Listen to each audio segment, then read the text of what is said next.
PRT के 2022 में। तो उसमें जितनी भी शिफ्ट हुई हैं उन सबका यहाँ पे मैं मैथ्स क्वेश्चन सॉल्व करवा रही हूँ। तो उसी सीरीज को आगे बढ़ाते हुए आज हम इस वीडियो में सॉल्व करने वाले हैं 7 मार्च 2022 की जो सेकेंड शिफ्ट थी विच इज 12:30 to 2:30। जो ये शिफ्ट थी उसकी सेकेंड शिफ्ट करने वाले हैं। और 7 मार्च को आपको पता था कि पीआरटी का पहली शिफ्ट का पेपर हुआ था 7 तारीख को, फिर सेकेंड शिफ्ट का मतलब 7 तारीख को पहला था जिस टाइम पे पीआरटी का पेपर हुआ था। मतलब यहाँ से इस एग्जाम से हमें आइडिया मिला था कि किस तरीके का पेपर DSSS पूछ रही है या किस तरीके का पेपर आ रहा है। ठीक है, तो इसमें हम करते हैं इसको। बाकी इसमें मैं कह सकती हूँ कि मैथ्स का जो लेवल है वो हर एक पेपर में ना अप्रोक्स सेम ही है। किसी में कुछ क्वेश्चंस मींस कि सबका लेवल बराबर ही है। किसी में अगर 2-3 क्वेश्चन टफ हैं तो हर एक पेपर में 2-3 क्वेश्चन टफ ही हैं। ऐसा है कि बस वो अलग अलग चैप्टर से हो सकते हैं। जैसे कि मान लो किसी में कंपाउंड इंटरेस्ट का क्वेश्चन टफ है तो जरूरी नहीं है कि दूसरे पेपर में भी उसी का टफ हो, बट हाँ 2-3 जो क्वेश्चन है वो हर उसी लेवल के दे रखे हैं। ठीक है, और मैथ्स का जो लेवल है बहुत ज्यादा टफ नहीं है, बहुत ज्यादा इजी नहीं है, मॉडरेट मैथ्स है, ज्यादा टफ नहीं है। सारे स्टार्टिंग टू एंड तक सब कुछ सेम रहा है इसका पैटर्न, इनिशियल टू लास्ट। ठीक है, तो हम स्टार्ट करते हैं। फर्स्ट क्वेश्चन देखो हमसे क्या कह रहा है। एक कंटेनर में ना एक कंटेनर है, कोई भी एक कंटेनर है, उसमें आपको 2 लिक्विड है तो उनका रेशियो क्या है 5:7। ठीक है, कोई भी एक कंटेनर है, कंटेनर के अंदर 2 लिक्विड है 5:7 की रेशियो में। ठीक है, हमें नहीं पता कौन से 2 लिक्विड है, बट मान लो मैंने बोला था कि जहां पे भी आपको ये दिख जाए रेशियो आपको x लगाना होता है, तो आप लगा दो 5x और ये हो गया 7x। रेशियो है इसलिए मैंने अपॉन में कर दिया। ठीक है, अभी इसके बाद बोल रहा है कि इसमें से ना 12 लीटर ले लिया जाता है, लिक्विड 12 लीटर ले लिया जाता है। अब देखो पूरे में मान लो मैं कितना लेकर के चलूंगी, मान लो ये 50 है और ये 70, तो इस 70 यानी कितना हो गया 120 में से ना 12 ले लिया जाता है। तो वो जो 12 निकालते हैं तो वो निकलेगा भी तो इसी रेशियो में। वो जो उन्होंने 12 निकाला है निकलेगा भी तो इसी रेशियो में से। ठीक है, 5 और 7 कितना होता है 12, यानी कि 12 हमने निकाल लिया तो वो इसी रेशियो में निकलेगा क्योंकि इस कंटेनर में इसी रेशियो में से है। तो ये 5 कितना देगा, 5 देगा अपना, और ये कितना देगा 7। ठीक है, आई होप आपको ये समझ में आ रहा होगा मैं क्या कहना चाह रही हूँ। बाकी आप लोग क्वेश्चन पढ़ना, आपकी अच्छी अंडरस्टैंडिंग बन जाएगी। एक कंटेनर में 5:7 में 2 लिक्विड थे, इनका रेशियो मैंने x लगा दिया 5x और 7x। इसमें से 12 लीटर निकाल लिया जाता है। 12 लीटर निकालने का मतलब है इसमें से 5 निकलेगा, इसमें से 7, क्योंकि टोटल लिक्विड में से निकाल रहा है। ठीक है, और वो कह रहे हैं कि वो इसको रिप्लेस कर देते हैं 12 के साथ। 12 इसमें डालते भी हैं, इसमें से 12 निकालते भी हैं और 12 डालते भी हैं, लेकिन निकालते हैं दोनों में से निकालते हैं। 5 इसमें से निकलेगा, 7 इसमें से, लेकिन डालते हैं सिर्फ बी को, सिर्फ बी वाले को डाला जाता है, यानी इस वाले को डाला जाता है। ठीक है, इसके बाद इसकी जो रेशियो है वो 2:3 बन जाती है। मैंने कुछ नहीं करा, देखो जो क्वेश्चन ने बोला मैंने बस वही करा। 5 इसका निकला, 7 इसका निकला, और बी इन्होंने 12 बाद में जोड़ दिया तो निकाल दो, जोड़ दो, और बाद में इन दोनों की रेशियो कितनी बन जाती है 2:3। पहले इनकी रेशियो कितनी थी 5:7, अब कितनी हो जाती है 2:3। इसे सॉल्व कर लो, क्रॉस मल्टीप्लाई हो जाएगी, और 5 या 15x माइनस का 5 या 15 बराबर 7 दूनी 14x। ये देखो प्लस माइनस माइनस, 12 में से 7 गए 5, बड़ी संख्या का साइन आता है प्लस का, तो 5 बचेगा, 5 दूनी 10। ठीक है, ये उधर आके माइनस हो जाएगा तो एक x बचेगा, वो उधर जाके प्लस हो जाएगा, तो कितना आ गया 25, यानी x की वैल्यू आ गई 25। आपसे पूछा है कि B1 की, यानी ये B1 था ये B2 था, तो B1 की इनिशियल वैल्यू पूछी है स्टार्टिंग वाली। तो अभी की x की वैल्यू कितनी है 25, तो हम मल्टीप्लाई करते हैं, आपको पता है 5 25 बन जाए 125, यानी पहले कितना था 125 था। ठीक है, बस यही फर्स्ट क्वेश्चन कह रहा है। सेकंड क्वेश्चन कह रहा है 3 संख्याएं आपको 3:5:7 में दी गई है। 3 संख्याएं आपको 3:5:7 के रेशियो में दी गई है, और इनके स्क्वायर का सम आपको दे रखा है 1328। इट मीन्स कि हमको x लगाना है, x लगा दो, इसके साथ x लगा दो, इसके साथ x लगा दो, इनका स्क्वायर कर दो। ठीक है, इनका स्क्वायर कर दो, और इनके स्क्वायर का सम आप लोगों को दे रखा है 1328। ठीक है, 1328 सॉल्व करो, ये आ जाएगा 9x², ये आ जाएगा 25x², ये आ जाएगा 49x² बराबर 1328। अब आप इनको प्लस करो, 49 25 9 कितना आएगा 83। ठीक है, 83x² इधर मल्टीप्लाई में उधर जाके डिवाइड हो जाएगा, आप लोग सॉल्व कर लेना। 83 किससे कटेगा, ये 83 कटेगा, इसको काटते हैं 16 16 बार में कट रहा है, 83 के पहाड़े से 16 बार में जा रहा है, यानी एक्स स्क्वायर बराबर आ गया 16। ये स्क्वायर है, इधर जाके बन जाता है रूट, तो स्क्वायर 16 का स्क्वायर रूट कितना होता है 4, तो यानी एक्स की वैल्यू कितनी आ गई 4। अब आपसे सिर्फ एक्स की वैल्यू निकालने को नहीं पूछा, आपसे बोला है कि आप वो निकालो, सबसे बड़ी संख्या निकालो। मैं यहाँ पे कर देती हूँ x बराबर रूट 16, तो x बराबर आ रहा है 4।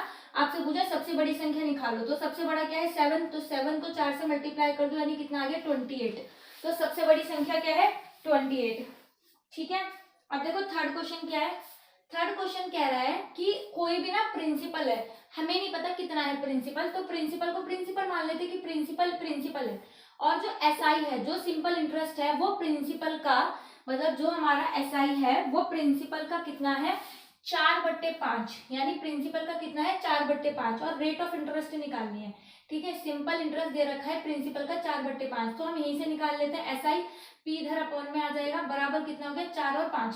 तो यानी हम कंसीडर कर सकते हैं कि सिंपल इंटरेस्ट कितना है 4 और प्रिंसिपल कितना है 5। तो अब जो फॉर्मूला होता है हमारा एसआई बराबर P R T simple upon में 100, तो हम इसमें एसआई की जगह क्या रख देंगे 4 और प्रिंसिपल की जगह क्या रख देंगे 5, क्योंकि ये ऐसे निकल के आ रहा है। तो 4 बराबर 5, आर हमें नहीं पता, टाइम दे रखा है इन्होंने 40 साल, 40 साल का टाइम है, अपॉन में 100, ये काट दो, ये 2 बार में कट जाएगा, ये 4 से इधर 4 कट गया, वो 2 उधर चला जाएगा, 2 अपॉन में आर, यानी 2% आ गई आपकी रेट ऑफ इंटरेस्ट। 40 साल में आपकी रेट ऑफ इंटरेस्ट कितनी है 2%, तो 40 साल बाद जो सिंपल इंटरेस्ट है वो प्रिंसिपल का 4/5% हो जाएगा। ठीक है, ये थर्ड क्वेश्चन हो गया। फोर्थ क्वेश्चन भी बहुत आसान है। फोर्थ क्वेश्चन कह रहा है आपसे, आई होप आपको दिख रहा होगा, हाँ, फोर्थ क्वेश्चन हमसे कह रहा है कि किसी वस्तु को ना आपने खरीदा, मतलब आपने किसी वस्तु को खरीदा, तो आपने उस वस्तु को खरीदा है 1500 रुपए में। ठीक है, आपने उस वस्तु को खरीदा 1500 रुपए में, और 500 रुपए आपने अपनी तरफ से खर्च करे उसको मरम्मत कराने में, तो टोटल आपको सीपी कितना पड़ा होगा, क्योंकि टोटल तो आपको 2000 रुपए खर्च करने पड़े ना, टोटल 2000 की वस्तु पड़ी, 1500 की आपने खरीदी और 500 आपने खर्च करे, तो जब आगे जाके किसी को बेचोगे तो 2000 आपका सीपी माना जाएगा। अब ये कह रहा है इसने वस्तु को बेचने पर 500 रुपए का प्रॉफिट हो रहा है, वस्तु को जब आपने बेचा तो 500 रुपए का प्रॉफिट हो रहा है, यानी सीपी 2000 है, तो एसपी आपका कितना रहा होगा 2500, एसपी आपका 2500 ही तो रहा होगा, तभी तो आपको 500 रुपए का प्रॉफिट होगा। अब ये पूछ रहे हैं प्रॉफिट परसेंटेज निकालो, तो प्रॉफिट कितना हुआ है 500 का, प्रॉफिट हमेशा निकलता है सीपी पर 2000 लगा दो, निकाल दो 500 2000 का कितना परसेंट है, काट दो 25%, यानी कि 25% है आपका आंसर, कि 25% प्रॉफिट हुआ है टोटल आपको। ठीक है, 25% आपको प्रॉफिट हुआ। अब जरा फिफ्थ क्वेश्चन देखो। फिफ्थ क्वेश्चन थोड़ा सा समझने वाला क्वेश्चन है, जिसका अगर बेसिक कॉन्सेप्ट नहीं क्लियर होगा, रूट वाला रैशनलाइजेशन वाला, अदरवाइज ये क्वेश्चन भी बहुत आसान है। ठीक है, तो देखो फिफ्थ क्वेश्चन क्या है, आपको दे रखा है रूट 14 प्लस ए रूट 3। ठीक है, रूट के अंदर 14 प्लस ए रूट 3, और आपको सामने दे रखा है रूट 8 प्लस रूट 6। ठीक है, मैं उन बच्चों में से थी पता है जहाँ पे जो रूट वाले आते थे ना, रूट वाले देख के घबरा जाती थी कि छोड़ दो भैया मेरे बस की नहीं होगा, मतलब मेरे बस की नहीं है, मैं नहीं कर पाऊंगी, मैं छोड़ देती थी। बट अभी यही क्वेश्चन अब जब समझ में आ गया ना कॉन्सेप्ट, सिर्फ बेसिक कॉन्सेप्ट क्लियर करने से कि इनसे आसान क्वेश्चन कुछ नहीं होते, बस थोड़ा सा इधर से उधर हिलाना होता है। अगर आपको भी मेरी तरह डर लगता है ना रूट देख के, रूट आ गया क्या करे, कुछ नहीं करो, स्क्वायर कर दो, रूट हट जाता है उससे, स्क्वायर से रूट हट जाता है, कैंसिल हो जाता है, एक तरीके से समझ लो, कैंसिल नहीं होता है वैसे तो, बट बच्चों को पढ़ाने के लिए कि रूट से कैंसिल हो जाता है, हट जाता है, तो रूट हट जाता है, क्वेश्चन थोड़ा सा आसान बन जाता है, तो बहुत अच्छा लगता है। अब जैसे रूट आ गया, क्या करें रे, एकदम से क्वेश्चन क्या है क्या नहीं, पहले स्क्वायर करते हैं, उसके बाद देखते हैं क्या होता है, बट फर्स्ट हम पहले स्क्वायर करते हैं। चलो कर दो, दोनों का स्क्वायर कर दिया, यहाँ पे भी स्क्वायर कर दिया, तो अब मैंने वही बोला स्क्वायर से रूट हट जाएगा, तो देखो सिंपल निकल के आ गया 14 प्लस ए रूट 3। ठीक है, अगर हमने उधर स्क्वायर करा, देखो ये आइडेंटिटी बन रही है a प्लस बी का होल स्क्वायर, तो ये क्या होता है A square plus B square plus 2ab, वो आइडेंटिटी हमें लगानी पड़ेगी, मजबूरी है। a का स्क्वायर करो, रूट 8 का स्क्वायर करोगे तो 8 आएगा, रूट 6 का स्क्वायर करोगे तो 6 आएगा, प्लस 2, और a आपका रूट 8 है, और यहाँ पे रूट 6 है आपका ये। ठीक है, ये आपका ये फॉर्म हो गई। अब यहाँ से हम दो काम कर सकते हैं, दो तरीके से क्वेश्चन सॉल्व कर सकते हैं, या तो इसको, ये जो आ गया है हमारे पास, इसको इस फॉर्म में चेंज कर दो, इस जैसे ये है ना, उसको इसको इसमें चेंज कर दो, कि मतलब इस तरीके से हो जाए, जैसे 8 यहाँ पे 14 हो गया, प्लस 2 2। अब देखो इसके अंदर से अगर मैं बाहर निकालना चाहूँ तो एक 2 बाहर आ जाएगा, ये √2 बचेगा और ये √6 बचेगा।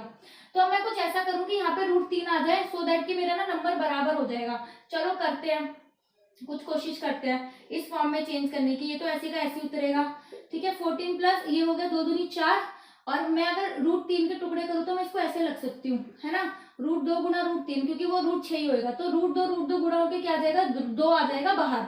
तो 2 एक और 2 हमें यहाँ से मिल गया, तो 2 दूनी 4 और 4 दूनी 8, यानी यहाँ पे क्या आ गया 8√3, ठीक है, आ गया 8√3। अब देखो आपको ये सिमिलर नहीं लग रहा कुछ, यहाँ पे भी 14 है, यहाँ पे भी 14 है, यहाँ पे भी √3 है, यहाँ पे भी √3 है, तो ए भी यहाँ पे ही है, तो ए बराबर यहाँ पे क्या हो सकता है 8। सो दैट 8 की वैल्यू कितनी आ जाएगी 8, सिंपल, ठीक है। इसको इसमें कन्वर्ट कर दिया। नहीं तो देखो सेकंड तरीका क्या हो सकता है, ये 14 प्लस का है, ये प्लस का है, उधर जाके माइनस हो जाएगा, तो 14 में से 14 चला गया, 0 बचा। अब आपके पास बच रहा है a√3 बराबर 8√3, ठीक है। ये मल्टीप्लाई में उधर आके डिवाइड हो जाएगा, कट जाएगा, तो यहाँ से भी अपने आप a की जो वैल्यू है वो अपने आप ही 8 आ गई। हमने कुछ नहीं करना पड़ा, नॉर्मल हमारी बेसिक कैलकुलेशन करी और हमारा क्वेश्चन सॉल्व हो गया। आइए नेक्स्ट क्वेश्चन देखते हैं।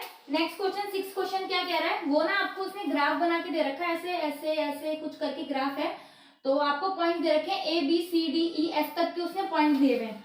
आपसे एवरेज पूछा है A B C और E, सिर्फ 4 का एवरेज पूछा है। पॉइंट उन्होंने 6 दे रखे हैं F तक, लेकिन 4 का एवरेज पूछा है, तो ले लेते हैं ग्राफ से पॉइंट उठा लेते हैं। A की वैल्यू है 300, इसकी 500, B की, C की है 600 और E की है 200, ठीक है। एवरेज को पता है सबको, प्लस करो कितना आएगा 1600, और ये है कितने 1 2 3 4 है, 4 से डिवाइड कर दो, आंसर 4 से कट गया 4 बार में 400, तो 400 इसका आंसर, ठीक है। ये था 6 क्वेश्चन। चलिए 7 क्वेश्चन देखते हैं। 7 क्वेश्चन कह रहा है कि आपने ना कोई चीज खरीदी है 4300 रुपए में, कोई भी चीज खरीदी है, मतलब चलो बेची है, आप दुकान वाले हो, आपने कोई भी चीज बेची है 4300 रुपए में, यानी इसका क्या हो गया एसपी, सेलिंग प्राइस हुआ ना, आपने जिस कीमत पर वस्तु को बेचा है वो सेलिंग प्राइस है, और आपने उसको डिस्काउंट दिया है 13% का, ठीक है, आपने उसके ऊपर डिस्काउंट दिया 30% का। अब आपका मालिक आ जाता है, आप उसको पैसे देते हो कि लो भैया 4300 रुपए में मैंने वस्तु बेची है, 13% का डिस्काउंट दिया है, तो उसका मालिक कहता है अबे तू पागल वागल है, तूने 13% का डिस्काउंट दे दिया, इतना ज्यादा डिस्काउंट दे दिया, तू बड़ा बेवकूफ है यार, इतना ज्यादा डिस्काउंट थोड़ी देना था। तो आप कहते हो अरे भाई वस्तु ज्यादा कीमत की नहीं थी, अगर मैं ज्यादा वस्तु ज्यादा कीमत की होती तब मैं देता, तब ज्यादा नुकसान होता, अभी नुकसान नहीं हुआ है हमारा, ठीक है। तो कहते हैं अच्छा एमआरपी कितनी थी, मतलब उसके ऊपर छपा कितना था, मतलब कितनी वस्तु के ऊपर छपा था और तूने कितने का दिया। तो उसने कह रहा भाई मैंने 4300 का बेचा है, तो कह रहा एमआरपी बताना मुझे, एमआरपी कितनी थी। तो देखो अगर आपने किसी वस्तु को 13% का डिस्काउंट दिया, मान लो कोई वस्तु 100 की है, आपने 13% का डिस्काउंट दिया, यानी आपने 87 की बेची होगी, तो ये जो 4300 रुपए है वो किसी वस्तु का 87% है, तो यानी मैं लिख सकती हूँ x का 87% बराबर है 4300, है ना, x का 87% बराबर है 4300, तो इसको काट देते हैं, इस 2 में 100 और 87, मैं सही कर रही हूँ, हाँ 13% का ही डिस्काउंट है, यस। तो हमें एमआरपी निकालना है, ठीक है, हम काटते हैं, इसको काटते हैं अब हम। तो ये जो नंबर है वो 4300 नहीं है, 4350 है, ठीक है। मैं तभी सोच रही थी कि काटने में प्रॉब्लम आ रही है, 4350 है वो नंबर, ये एक बार में और इसके पारे से कट जाएगा 5 बार में, तो एक्स की वैल्यू आ गई 5000, तो यानी आपकी जो एमपी था वो कितना था 5000 रुपए था। तो आपने कहा कि भाई 5000 की वस्तु है 4300 में बेची है, 700 का डिस्काउंट दिया है, जबकि वस्तु तो रियल में सीपी तो कुछ और ही था, हमें तो सीपी कुछ और ही पड़ा था। तो मालिक कहते अच्छा चल ठीक है, तो एक्स की वैल्यू कितनी आती है 5000, एमपी था उसके ऊपर 5000 रुपए, ठीक है। नेक्स्ट क्वेश्चन है 8।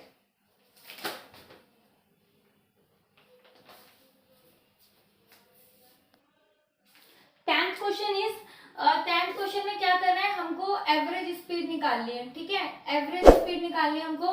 तो इसको लास्ट वीडियो में मैंने आपको फॉर्मूला बताया था कि एवरेज स्पीड निकालने का फॉर्मूला क्या होता है, 2ab ब्रैकेट में a प्लस बी अपॉन में a प्लस बी, ठीक है। तो वो आपसे कह रहा है कि एक जो है P से लेकर Q तक जो जाता है वो 40 किलोमीटर पर आवर की स्पीड से जाता है, ठीक है, और जो आता है वो 30 किलोमीटर पर आवर की स्पीड से आता है, जाना है ये आना है, तो आपको एवरेज स्पीड निकालनी है।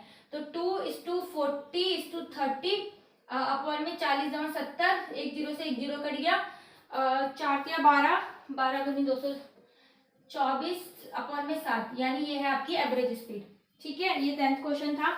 11 क्वेश्चन क्या है, देखो 11 क्वेश्चन कह रहा है कि आपको लेंथ दे रखी है, आपको 90, ब्रेथ दे रखी है आपको 60, आपको हाइट निकालनी है, जबकि आपको एक क्यूबॉइड का वॉल्यूम दिया हुआ है, ठीक है। वॉल्यूम कितना दे रखा है आपको 64500, आई गेस क्या लिखा है मैंने ये 4800 है ना, ये वॉल्यूम दिया हुआ है। तो हमको पता है वॉल्यूम ऑफ क्यूबॉइड क्या होता है, L into B into H, वो हमें कितना दे रखा है 64800, ठीक है।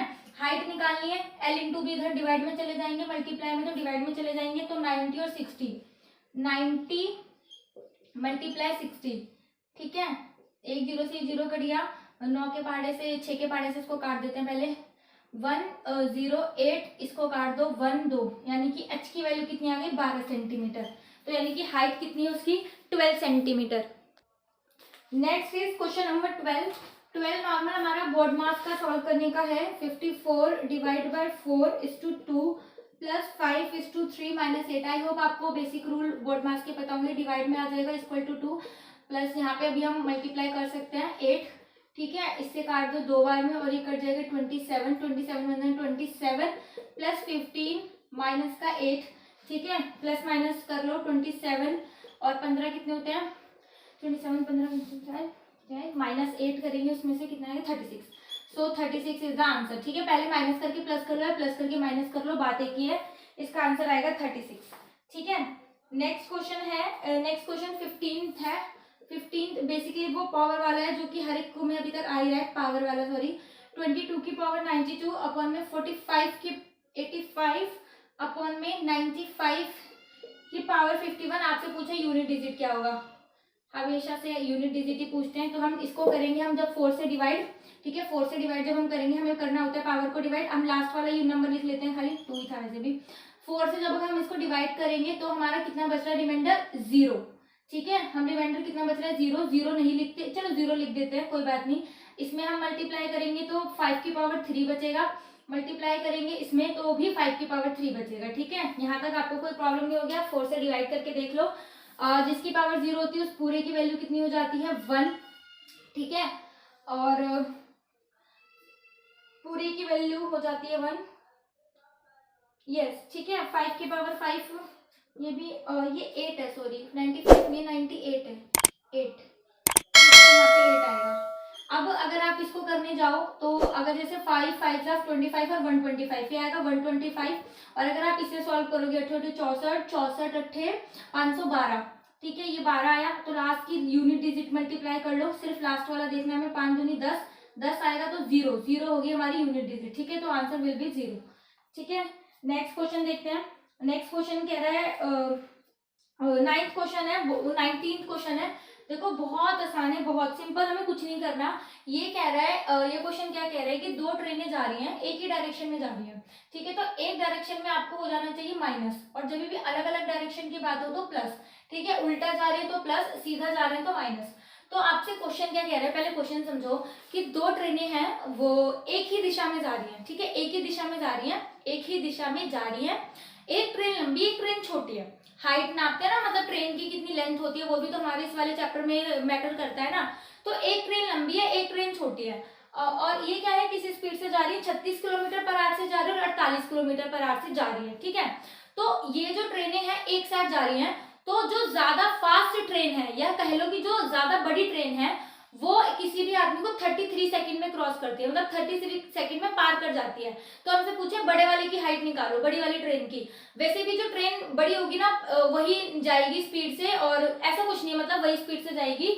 मीन्स क्वेश्चन में जब आप पढ़ोगे तो आपको समझ में आ जाएगा कि इसमें ना बड़ी वाली ट्रेन की बात हो रही है। तो जो ट्रेन ज्यादा स्पीड से चल रही है वही तो उस आदमी को पहले पार करेगी ना, जो ट्रेन स्पीड से चल रही है वही तो उसको पहले पार करेगी। तो आपसे लेंथ पूछिए ट्रेन की, तो देखो दोनों साइड जा रही है, एक जा रही है 36 किलोमीटर पर आवर से, एक जा रही है 48 किलोमीटर पर आवर से। तो अगर आप इन दोनों चालों का डिफरेंस निकालो कितना आ जाएगा 12, है ना, 12 किलोमीटर आवर का डिफरेंस है, ये डिस्टेंस नहीं है, डिफरेंस आ गया। और वो किसी भी आदमी को पार किसमें करी 33 सेकंड में, 33 सेकंड में। आपके पास स्पीड भी है, आपके पास टाइम भी है, आपसे डिस्टेंस पूछा है कि कितना डिस्टेंस कवर करेगी, तो बड़ी वाली जितना भी चलेगी उतना ही जो डिस्टेंस होगा। तो ये क्या होता है स्पीड इंटू टाइम, तो स्पीड कितनी है 12। इसको हमें ये किलोमीटर पर आवर में है, लेकिन जो टाइम दे रखा है वो 33 सेकंड है, तो इसको हम किलोमीटर पर आवर से मीटर पर आवर में चेंज करने, मीटर पर सेकंड में चेंज करने के लिए क्या करेंगे, 5/18 से मल्टीप्लाई कर दो, 2 बार में 3 बार में काट दो 11, ठीक है। 5 दूनी 10, 10 110, यानी 110 मीटर हाइट है आपकी ट्रेन की, ठीक है। तो इसका आंसर है 110 बस। अब नेक्स्ट है 7। सो नेक्स्ट क्वेश्चन देखते हैं। नेक्स्ट क्वेश्चन क्या है, 17 क्वेश्चन है कि आपको दे रखा है 97y3x डिवाइड बाय 90, ठीक है। ये हमको इसमें डिवाइड करके नहीं दिखाना, ये डिविजिबल है, ऑलरेडी हमें दे रखा है कि 97y3x डिविजिबल है 90 से, x माइनस वाई की वैल्यू हमने निकालनी है, ठीक है। x माइनस वाई की वैल्यू क्या होगी वो हमको निकालनी है।